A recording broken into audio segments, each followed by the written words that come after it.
De vuelta con ustedes en Buenos Días RD. Yo quiero agradecer también a la gente de AMG Moda, que como de costumbre siempre manda piezas maravillosas para que uno pueda sentirse cómoda, elegante, bien puesta en todo lugar y en todo momento. Y siempre ustedes tienen que acceder simplemente al Instagram para que ahí puedan apreciar toda la gama de cosas que ofrece AMG Moda. Porque miren, la imagen hoy en día cuenta para todo y es lo más importante, es la carta de presentación. Y es por ello que yo sí me siento bien cómoda y confiada con todo lo que encuentro en AMG Moda. Los muchachos que me deben el bumper, ¿verdad? Me deben un poquito la imagen, pero en fin, lo que quiero es agradecer a Ana González, como siempre, todas las atenciones y las bellezas que encuentro en AMG Moda.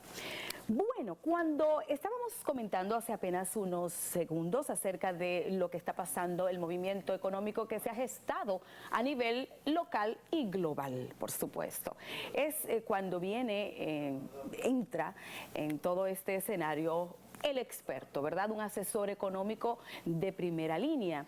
Y cuando hablamos de inteligencia económica, entonces yo digo, wow, ¿y qué significa eso? Pues vamos a develar el misterio y vamos a conversar in extenso con un economista francés que nos acompaña, querido amigo de mucho tiempo, Henry Hebrard. Bienvenido. Un placer estar finalmente de nuevo contigo. Amén. Me encantó cuando me saludaste, que me dijiste bonjour.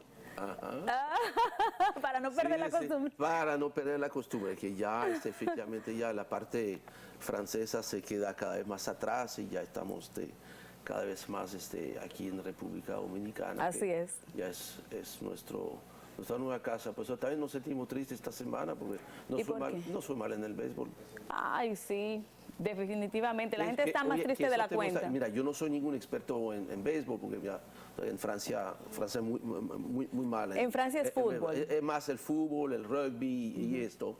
Pero sí, yo creo que hay algo interesante, porque le pasó un poco lo mismo hace como 12 años al equipo de Francia de fútbol. Las mejores estrellas, los mejores jugadores a nivel individual, pero el coach, el entrenador no supo armar el equipo. Aquí hay muchas versiones, que si el catcher que no funcionó, que si la culpa, hasta se le echaron a David Ortiz, señores, hasta el presidente le echaron la culpa del Foucault. La gente exagera, yo creo que hay que bajarle un poquito y entender que los muchachos hicieron su papel. No, y te muestra que el deporte, especialmente todos los deportes que tienen una pelota, que entonces da vuelta a la pelota, no son una ciencia exacta. Así es. Entonces, el béisbol no es una ciencia exacta.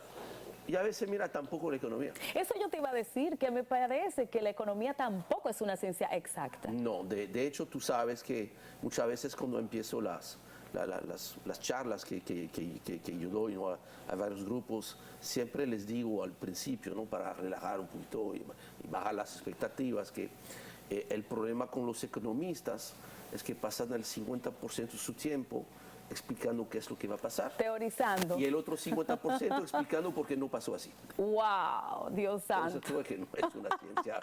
No una ciencia está. Bueno, dicho eso, pues vamos a tratar de explicar un poco. De explicar o por lo menos de comentar algunas cosas. Porque de verdad que estamos perdidos en el aspecto de que estamos viendo como una debacle económica, que si se caen los bancos en Estados Unidos, eso es grave, quiebra bancaria en United States, el imperio caído. Estamos viendo también problemas en la banca en Europa, que es otra versión de los problemas en general. Y Latinoamérica está como acorralada. ¿Qué pasa? Mira, primero, el tema de esta quiebra bancaria en los Estados Unidos, obviamente un asunto serio, porque, mira, inicialmente cuando la semana pasada, pues, la semana pasada se dio esa quiebra realmente de 3 bancos. Sí, 3. Pero el banco más importante, que es el del Silicon Valley, el Silicon Valley Bank, que cuando empezaron a hacer las noticias hablaban de un banco regional. Yo la verdad no le puse mucha atención, pero ya cuando el lunes de esta semana, que mucha gente me está llamando, pues mira qué está pasando. La gente asustada. O sea, déjame chequear.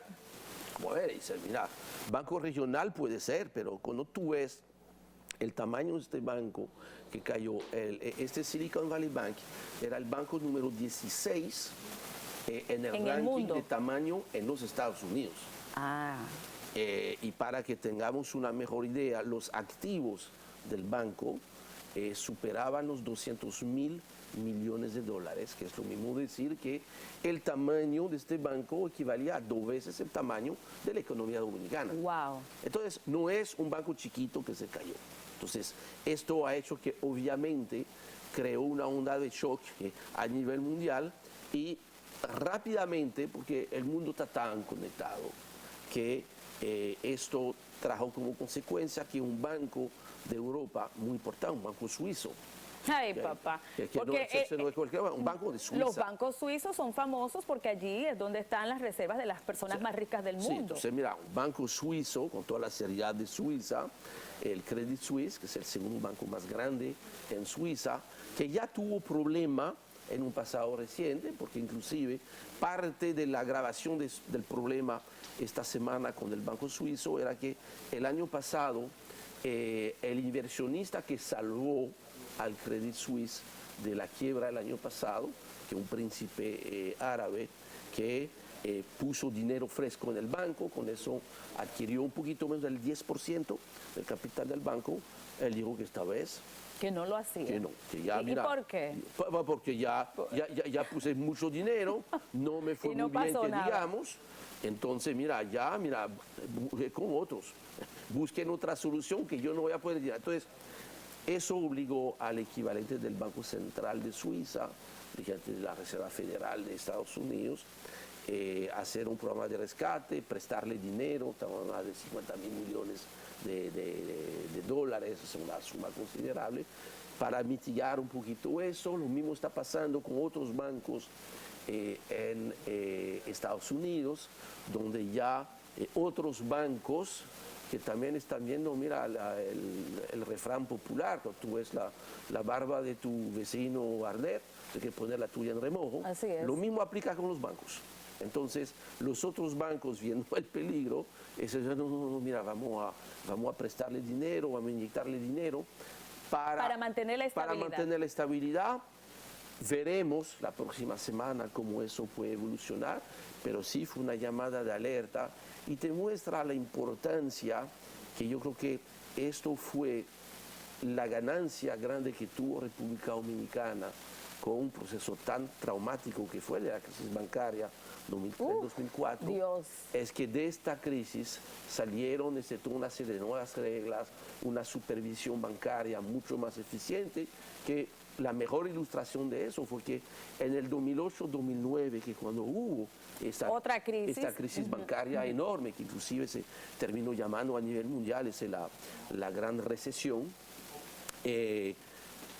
aquí en República Dominicana no pasó absolutamente nada. Eso me llama la atención, Henry, porque yo vi que la Asociación de Banca Múltiple de la República Dominicana ha salido al frente y dice la quiebra del Silicon Valley no nos afecta Y lo para mismo nada. la Junta Monetaria, y eso está bien, porque o sea, que una de las cosas más importantes en el negocio de la banca es la confianza. Así es. Porque efectivamente lo que creó el problema, entre otras cosas, Allá en Estados Unidos. fue Ajá. que entonces los clientes del banco empezaron a tener problemas por la subida de la tasa de interés. Entonces necesitaban buscar liquidez. Y decían, bueno, mira, yo tengo dinero en el banco, yo tengo que sacar dinero del banco. Empezó a haber una corrida bancaria, que es lo que obviamente eso los bancos le temen eso como el diablo a la cruz, ¿verdad? Y el gobierno también le teme a eso, Sí, ¿cierto? con mucha razón. Entonces, para hacer frente a esta corrida, el banco tuvo que vender activos y generalmente cuando pasa eso, tú lo vendes en malas condiciones, por debajo de su valor, eso te crea grandes pérdidas y mira, ya...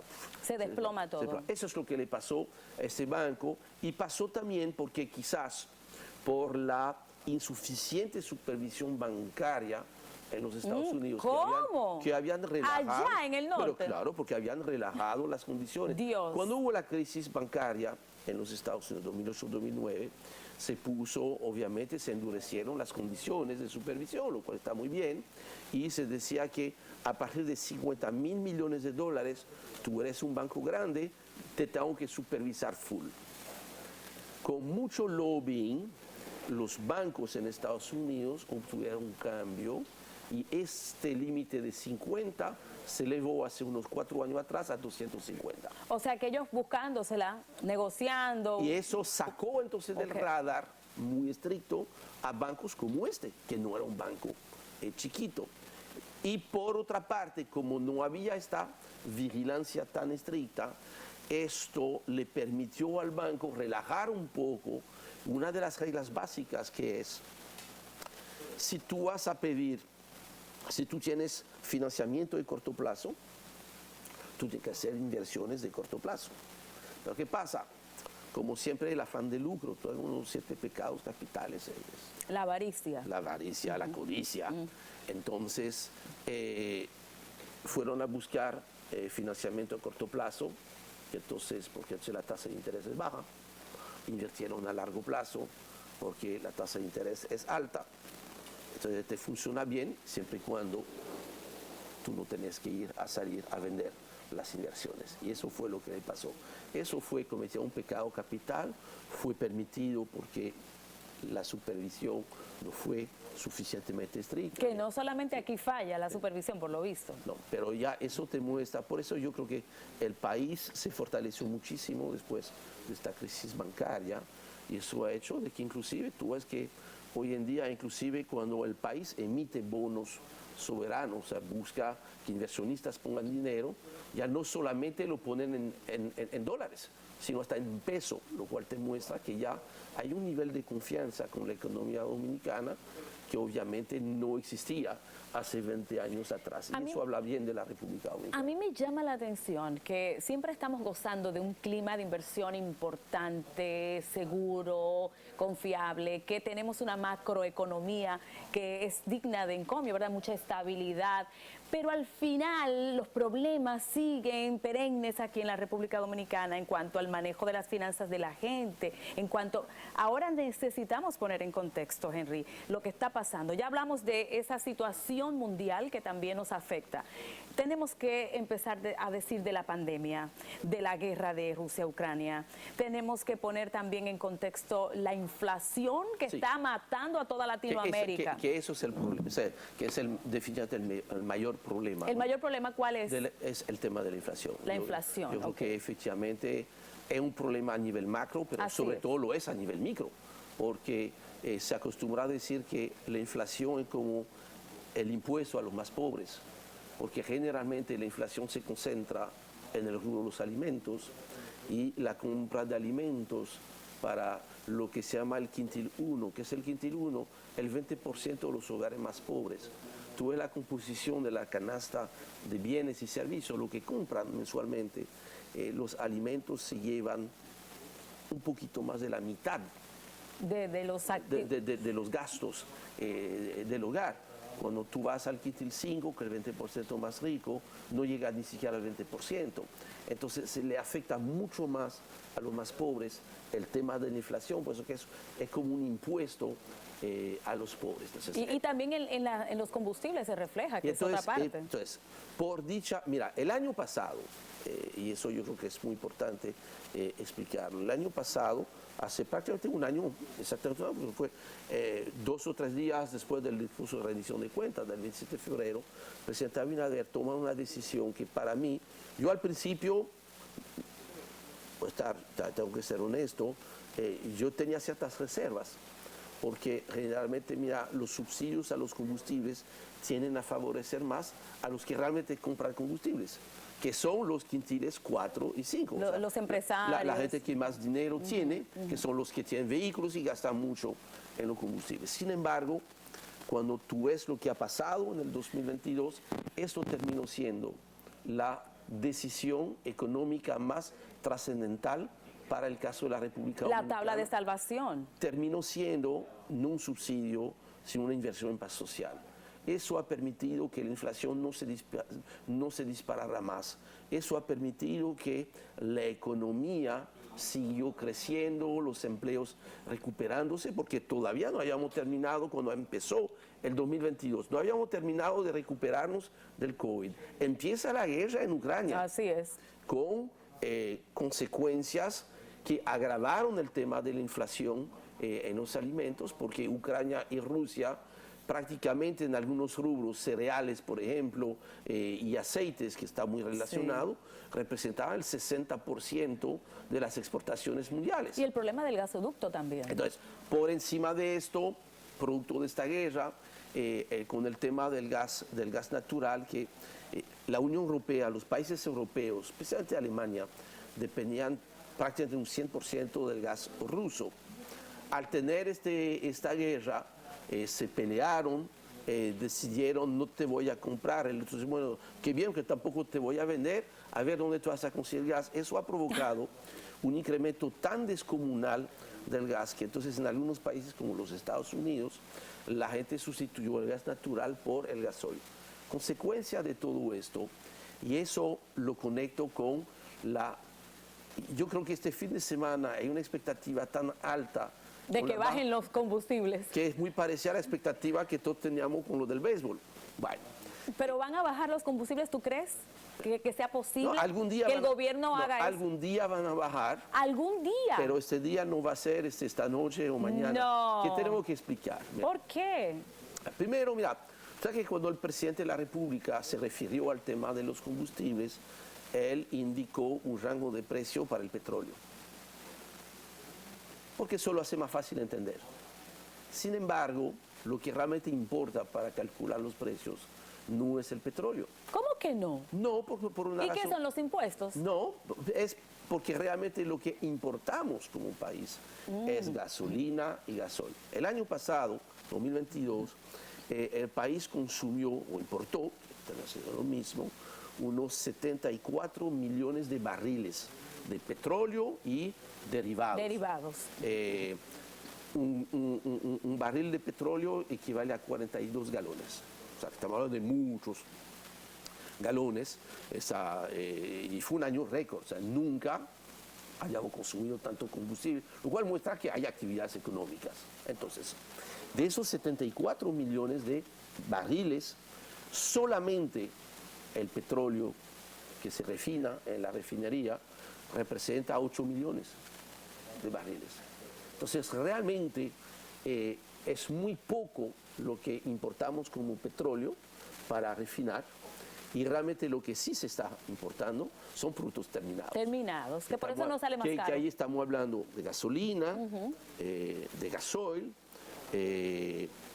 GLP y gas natural que sobre todo se usa para generar electricidad. Y fuel oil prácticamente ya nada, inclusive, o sea que como cambió tanto, que fue muy positivo, la matriz de generación de electricidad, que hace 5 años atrás la mitad era con fuel oil importado, y hoy en día apenas un 10% de lo que generamos es con fuel oil, llega a un punto tal que la propia refinería, que sí refina petróleo, produce fuel oil, ese fuel oil ya no tiene salida en el mercado local y lo tienen que exportar.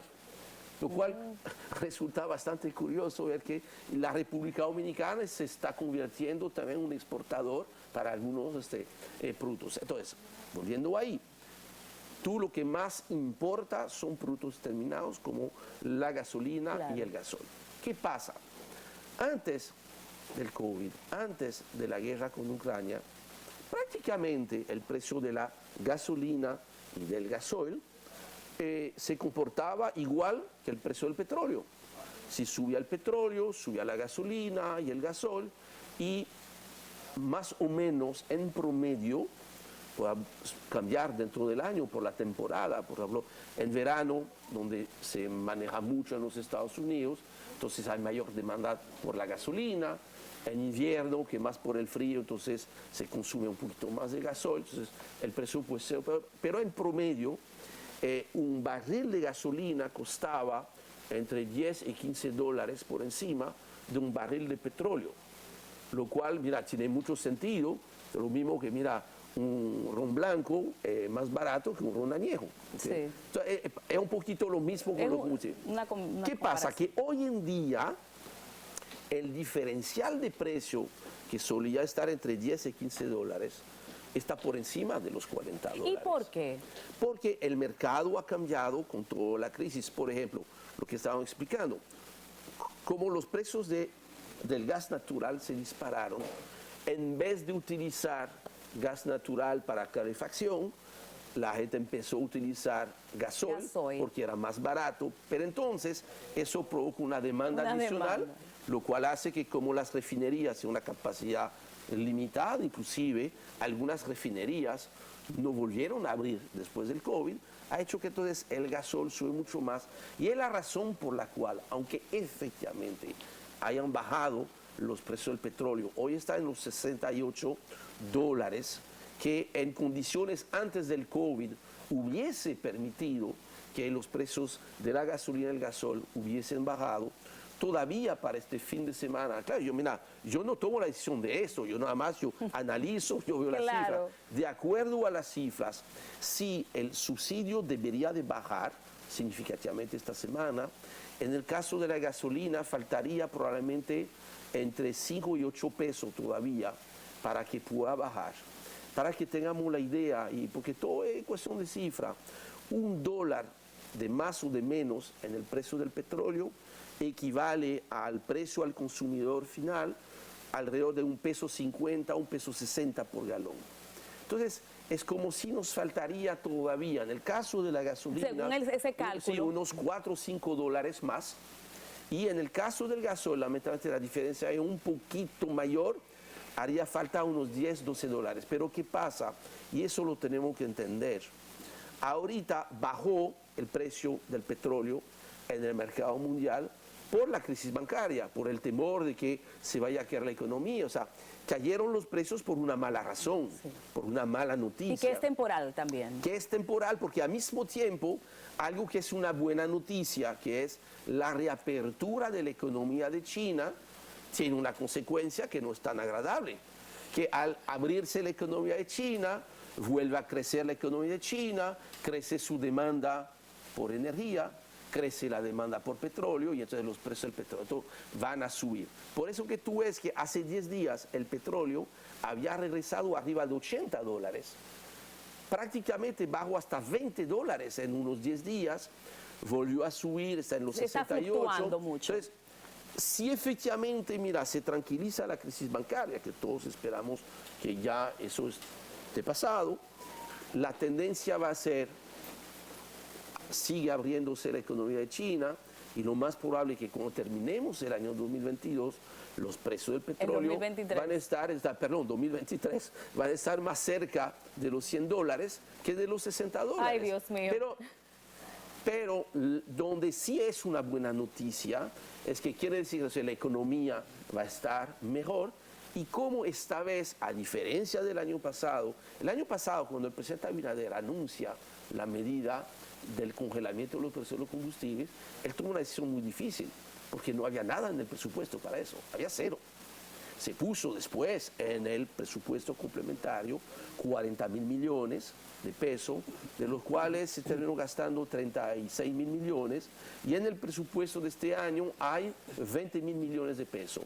20.000 millones de pesos te da semanal unos 385 millones de pesos. ¿Pero no va a alcanzar entonces? Sí, va a alcanzar, hasta el momento alcanza. Todas las últimas 3 semanas y esta semana, este fin de semana, el subsidio no debe pasar los 200 millones de pesos o estar por ahí. O sea, va a estar, todavía estamos bien cubiertos. Yo creo que no debe haber, o sea, vamos a estar tranquilos. Además, tú sabes... O sea, tú estás, aunque te costaba al principio, pero tú estás de acuerdo con que realmente el gobierno siga subsidiando los combustibles completamente. Completamente, porque esa es la única manera de asegurarnos de que no tengamos el problema de otros países, que la inflación se está disparando. Claro, hay que trabajar al mismo tiempo de asegurarse, bueno, una parte que se hizo, que fue la buena noticia económica de este año hasta el momento, que fue el aumento salarial. Yo creo que eso fue... Esa parte tenemos que lo tenemos que hablar. Ahora, como todos los aumentos nunca son suficientes, así es, hay que trabajar también en lograr bajar el costo de los alimentos. Entonces, justamente que ahora tenemos como que una idea, un panorama más acabado de por qué los combustibles no necesariamente bajan en esta etapa de la vida, si se quiere, ¿verdad? De lo que estamos viviendo en el mundo entero. No bajan los combustibles aquí en la República Dominicana. Es decir, que a la gente que piensa que tal vez el gobierno que se tiene que poner para eso, pero ya hemos visto cómo Henry Gebrand nos ayuda a entender realmente cuál es la dinámica de la economía de cara a todo lo que está ocurriendo, tanto la crisis bancaria en Estados Unidos y en Europa, tanto lo que está ocurriendo con la inflación en toda la región y además el caso específico de la República Dominicana. Cuando retornemos de la pausa vamos entonces a pedirle a Henry que nos ayude también a nivel económico a utilizar esa inteligencia especial dentro de su área para paliar lo que está pasando con la inflación aquí en el país. Ya volvemos, no se nos muevan. Esto es Buenos Días RD.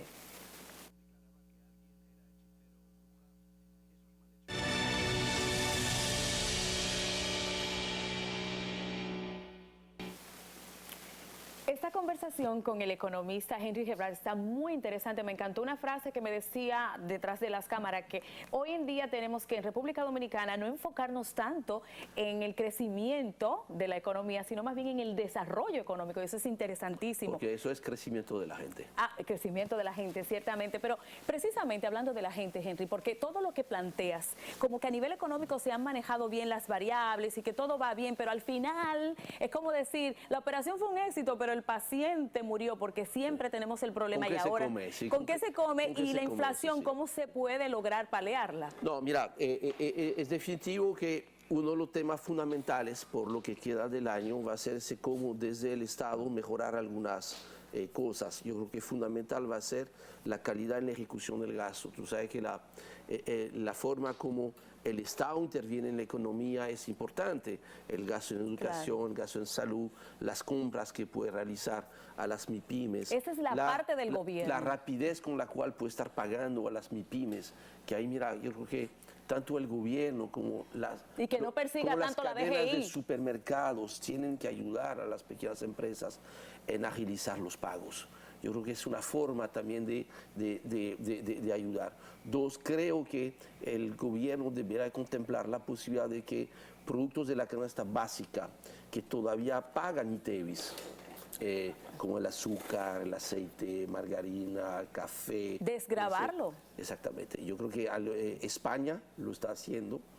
Creo que valdría la pena, quizá, mira, tomar 10, 20 productos por un tiempo, definitivamente, pero buscar de que eso permita bajar los precios, revisar bien con los diferentes gremios empresariales y comerciales, asegurarse de que el incremento salarial que se acaba de hacer no termina significando nuevos incrementos en los precios. En los precios. Entiendo que eso no va a pasar porque como había bajado mucho la demanda, los inventarios están muy altos. Entonces no le conviene a ningún comerciante subir aumentar el precio, porque lo que necesita es mover mercancía. ¿Y la gente? ¿Qué tiene que hacer la gente? Pero mira, buscar los especiales. Yo creo que precisamente por eso los inventarios son altos, la gente va a necesitar captar este dinero adicional que va a empezar a entrar a partir de abril, no volverse loco, no hay que comprar todo en el mismo sitio, eso ya ha cambiado. Y mira, en algún sitio la margarina más barata, en otro sitio buscársela, en buen dominicano. Y ahí, mira, utilizar mucho de la prensa, te pone eso, ¿no? En los encartes y demás. Todo eso. Y mira, tratar de que le rinda un poquito menos los chelitos, ¿no? Bueno, de verdad, Henry, que esta conversación ha sido muy nutritiva para todos nosotros a nivel económico. Hemos creado fortalecimiento de conocimiento. Gracias al economista asesor económico Henry Gebrand por acompañarnos. A ustedes, sean felices. Así es que, Henry, la cita es para otra oportunidad. No, con muchísimo gusto. Gracias por la invitación. Nos vemos en la próxima semana en otro Buenos Días RD.